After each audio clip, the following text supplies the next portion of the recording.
I came home that night the way I always did lately. Boots dusty, shoulders aching, hands still buzzing from a full day of pulling wire and standing on concrete for 12 straight hours. Commercial sites in Northridge don't care how tired you are, and I'd learned to leave the job at the door. Normally, that drive home was the calmest part of my day, the only quiet I got. But the second I walked inside, I felt it. The house was too still, like it was holding its breath. Lauren was sitting at the kitchen table, phone face down, not scrolling, not distracted, waiting. She didn't ask how my day was. She didn't mention dinner. She just looked at me with that careful expression people use when they've already made a decision and are rehearsing how to explain it. She said she needed space to explore who she really was. Not yelled, not cried. Just said it, like she was ordering coffee. I remember setting my keys down slowly because my hands suddenly felt clumsy, like they didn't belong to me anymore. She talked in circles, using words she clearly practiced. She said the marriage was holding her back. She said she felt like she skipped a chapter of her life.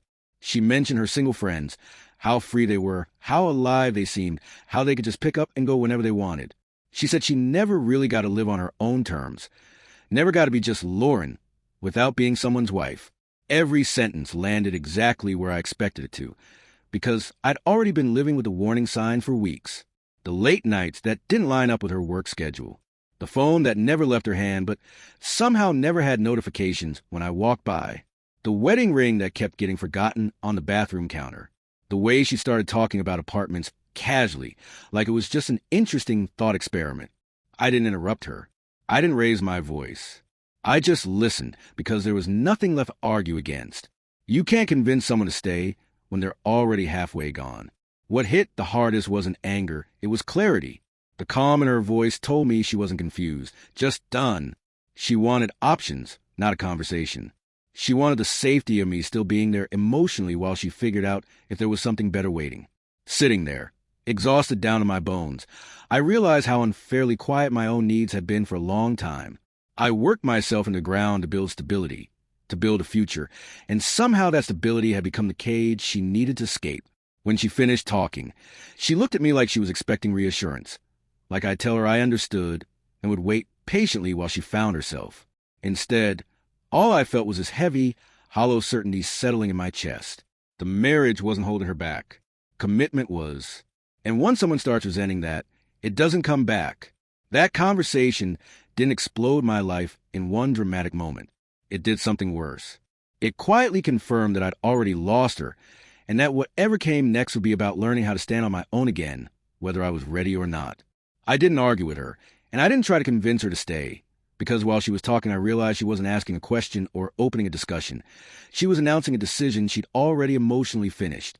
I let her finish every sentence, watch her hands move the way they always did when she was nervous, and when she finally stopped, waiting for a reaction, I just nodded, not because I agreed, but because I understood exactly what she wanted and what it meant for me. I told her I needed a minute, then walked down the hallway to our bedroom. I could hear her shifting in the chair behind me, probably bracing herself for tears or raised voices. Instead, I opened the bottom drawer of my nightstand and pulled out a manila envelope I placed there weeks earlier, back when the late nights and missing rings stopped feeling like coincidences and started feeling like preparation. I hadn't wanted to be right, but I'd learned the hard way that denial doesn't protect you. It just delays the damage. When I came back into the kitchen and set the envelope on the table, she looked confused at first, then uneasy. I told her calmly that if she wanted space to explore herself, she could do that as a single woman, not as my wife keeping one foot in the door. I explained that the papers inside were divorce documents already drawn up and reviewed, nothing rushed, nothing emotional, just a legal reality of what she was asking for. Her face drained the color when she realized I wasn't bluffing. She asked when I'd done this, her voice tight, like she was trying to regain control of a situation that had suddenly slipped out of her hands. I told her I did it after the third time. She came home after midnight with excuses that didn't add up after the apartment website started showing up in her search history, after I noticed she only wore her ring when other people were around. I didn't accuse her of cheating. Didn't need to. This wasn't about punishment. It was about boundaries. She started saying she didn't mean it like this, that she thought we'd talk, that she expected some kind of back and forth. That was a moment I finally spoke plainly. I told her I wasn't going to beg someone to stay who felt trapped by being with me. I told her love doesn't require negotiations about freedom, and that I refused to sit around waiting while she figured out whether I was still enough. The quiet that followed was heavy, but it wasn't chaotic. It was final. I handed her a duffel bag and told her to pack what she needed for now. Not out of anger, not to humiliate her, but because separation means separation, not sleeping in the same house while pretending nothing changed. She stared at the bag like it offended her, like consequences weren't part of the fantasy she'd built in her head. I stood there, exhausted but steady, and waited. There was no shouting, no dramatic exit, no last-minute promises. Just the sound of zippers, drawers opening, and the soft realization settling in that freedom always cost something. When she walked past me toward the door, I didn't stop her. I didn't need to. She'd already left long before that night. All I did was make it official. She left that night with the kind of confidence that only comes from thinking you still have control.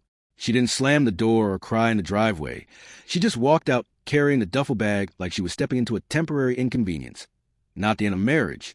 I could see it in the way she paused before leaving, the way she glanced back like she expected me to say something, to soften, to call her back. In her mind, this was a reset button, not a full stop. She honestly believed I would come around once the shock wore off. The text started the next morning. Nothing direct, nothing brave. Just vague little check-ins designed to test the water, without committing to anything. Hope you slept okay. I didn't mean to hurt you. We both need time to think. Each message was carefully written to sound concerned without actually taking responsibility. I read them once, felt nothing but a dull confirmation of what I already knew, and didn't reply. Silence wasn't a tactic. It was a boundary. I wasn't going to reassure someone who needed me weak in order to feel powerful. By the third day, I filed the paperwork. No announcement, no dramatic post. Just signatures and dates and a quiet understanding that dragging this out would only give her more room to rewrite the story. While she was still telling herself this was temporary, I was already accepting that it was permanent. That difference mattered more than anything else. One of us was still clinging to comfort. The other was done pretending. The noise didn't come from her at first. It came from everyone else. Mutual friends started reaching out, some cautiously, some aggressively. They said things like, "You're really ending it already, or marriages take work, or you gave up too fast." A few implied I was being cold, that I owed her more patience, more grace, more understanding. None of them had seen the late nights, the missing ring, the emotional distance that had been growing for months. None of them knew she'd already been practicing life without me while still enjoying the security of having me there. I didn't defend myself. I didn't correct the narrative. I didn't explain timelines or point out the obvious. I realized something important in those moments. People who weren't there don't actually want the truth. They want a version of the story that makes them comfortable. If I explained myself, I'd be arguing for validation from people who never had to live in my marriage. Silence was easier and it was cleaner. Lauren sent a few more messages after she realized I was engaging. They became less neutral, more emotional, like she was finally sensing that the ground wasn't solid anymore. She said she felt shut out, that she thought we were just taking space, that she didn't expect things to move this fast. I didn't respond to those either. Space doesn't mean pause when one person is already walking away. It means distance, and distance changes things whether you're ready for it or not. I didn't hate her, and I didn't feel victorious. What I felt was settled. I had spent months watching someone slowly detach while I stayed steady, hoping effort would fix what honesty never addressed. When the moment finally came, I didn't need to chase or explain. I chose silence over self-betrayal, and in doing that, I stopped waiting for someone who had already decided not to stay. The change didn't hit all at once. It crept in quietly, almost politely, like my life had been waiting for permission to breathe again. The first thing I noticed was a silence in the house. Not the heavy, tense silence we used to live in, but a calm one where nothing felt like it was about to explode. I wasn't bracing myself every time my phone buzzed, wasn't wondering what mood I'd be walking into after work, wasn't carrying that constant low-level anxiety that something was wrong, but never being allowed to say it out loud. I started calling people I hadn't talked to in years, guys I used to be close with before my world slowly shrank down to just work and marriage maintenance. To my surprise, they picked up like no time had passed. I was back grabbing beers after work, laughing without checking the time, realizing how much of myself I quietly put on hold. One of them talked me into joining a local softball league, something I hadn't done since my 20s. And the first night, I stepped onto that dusty field under cheap stadium lights. I felt lighter than I had in a long time. My body was rusty, sure, but it felt good to move for fun instead of obligation. I went back to the gym without the pressure of proving anything to anyone. I stopped stress eating, stopped drinking just to numb the end of the day, and the weight started coming off without me obsessing over it. My sleep improved, my posture changed, and people started commenting that I looked different, not just thinner, but calmer. They were right. I wasn't constantly managing someone else's emotions anymore, and it freed up more energy than I realized I had been spending. Work changed too. Without the emotional drag following me home and back again every morning, I was sharper on sight, more focused, more confident making calls. I stopped second-guessing myself and started leading the way I always had before everything got complicated. A few months later, my boss pulled me aside and told me they were moving me into a supervisor role. The raise was solid, but what stuck with me more was the respect in that conversation, the acknowledgement that I was reliable, steady, and capable. For the first time in years, my life felt balanced instead of strained. I wasn't rushing through days just to survive them. I was actually present. I ate better, slept better, laughed more, and didn't feel like I was constantly failing at something I couldn't name. Losing the marriage didn't feel like losing myself anymore. If anything, it felt like getting myself back piece by piece. There was no dramatic transformation, no sudden happiness switch flipped on. It was quieter than that, steadier. I felt in control of my time, my choices, my future. I wasn't being tolerated or tested or kept on standby. I was respected at work, by friends, and most importantly, by myself. And once that settled in, it became clear just how much weight I'd been carrying for someone who had already decided to let go. I wasn't looking for anything when I ran into Rachel at the gym, and I think that's why it worked the way it did. We'd technically known each other for years through work, the kind of familiarity where you recognize someone in passing, but never really talk beyond a nod or a quick update on a project. She was a project coordinator on one of the commercial bills my crew had worked, organized, direct, professional, and completely drama-free. That night, we ended up on treadmills next to each other, exchanged a few comments about how brutal leg day was, and somehow the conversation just stayed easy. There was no awkward flirting, no probing questions about my past, no subtle tests disguised as jokes. We talked about work in a practical way, about lifting routines, about how weird it felt going to the gym after a long day and somehow feeling better instead of worse. I noticed something almost immediately. I wasn't guarding my words. I wasn't trying to sound impressive or careful or agreeable. I was just talking, and she was just listening, not waiting to respond, not steering the conversation somewhere else. Over the next few weeks, those conversations became routine. Sometimes 5 minutes, sometimes half an hour, never forced. When we finally grabbed coffee, it wasn't framed as a date, just two adults spending time together. She didn't interrogate me about my divorce, and when it came up naturally, she didn't flinch or pry. She didn't compare herself to my past or ask loaded questions about what went wrong. She just accepted the information and moved forward, like that was a normal thing to do. What stood out the most was the absence of pressure. She never rushed anything, never pushed for labels, never made me feel like I needed to prove I was healed enough or ready enough. If I needed space, it was respected without punishment. If I showed up tired or quiet, it wasn't taken personally. There were no emotional spikes, no sudden coldness, no unspoken expectations waiting to blow up later. Being around her felt calm in a way I hadn't realized relationships could be. As we started seeing each other more intentionally, I noticed how consistent she was. Her words matched her actions. Her mood didn't dictate the temperature of the room. She never questioned my worth, never made me feel like affection was something I had to earn or maintain. There was no competition with my past, no rewriting of history, no subtle need to be chosen over someone else. She was present, grounded, and secure in who she was. It hit me one night, sitting across from her after a workout, that this was the healthiest dynamic I'd ever experienced. Not because it was exciting or dramatic, but because it wasn't. There was no chaos disguised as passion, no anxiety mistaken for connection. Just two people choosing to show up honestly, without games. And for the first time in a long time, I didn't feel like I was bracing for impact. I felt steady, and that steadiness felt better than anything I'd chased before. She showed up 6 months later, on a quiet evening I hadn't planned anything special for. Just another normal night that would have been impossible back when my life revolved around tension and second-guessing. I opened the door and knew immediately why she was there. Not because she said anything yet, but because everything about her felt staged.